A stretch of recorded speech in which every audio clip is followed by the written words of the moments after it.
Morning, students. Well, I hope you all are fine. So, today we will continue our ninth chapter, the Mughal Empire, and we will start with the topic Sher Shah Suri.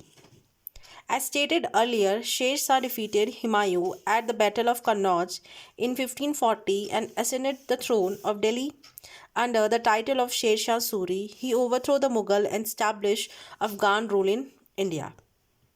Like earlier, मैंने आपको बताया था that he had defeated Humayun. उसने हुमायूं को 1540 में हराया था battle of Kannauj में. एंड दिल्ली का जो थ्रोन था वो अपने नाम किया शेर शाह सूरी.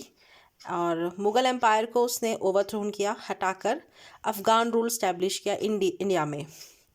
शेर Shah was the son of Hasan Khan, a jagirdar of Shahjahan in Bihar. He was given the name of Farid Khan in his childhood. When he grew up, he was given the task of managing his father Jagir. Well, Shershah Suri का जो real name था वो था फरीद खान. उनके पिता का नाम हसन खान था जो एक जागीरदार थे. And when he grew up, उनको ये काम उनके फादर का मैनेज करने के लिए दिया गया. However, because of the harassment by his stepmother, he left his Jagir and entered into service of the Subedar of Bihar.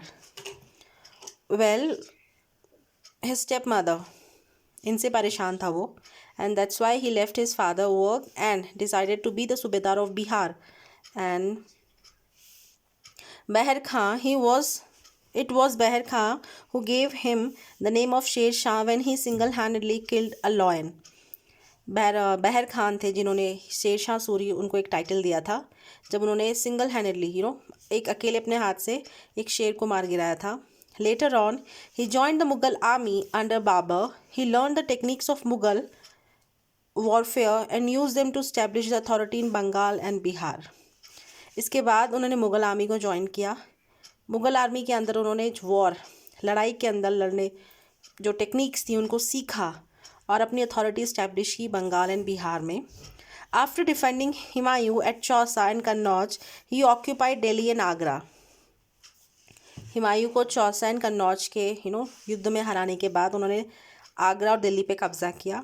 In the next 5 year, that is from 1540 to 1545, he conquered Punjab, Malwa, Multan, Sindh and Rajputana.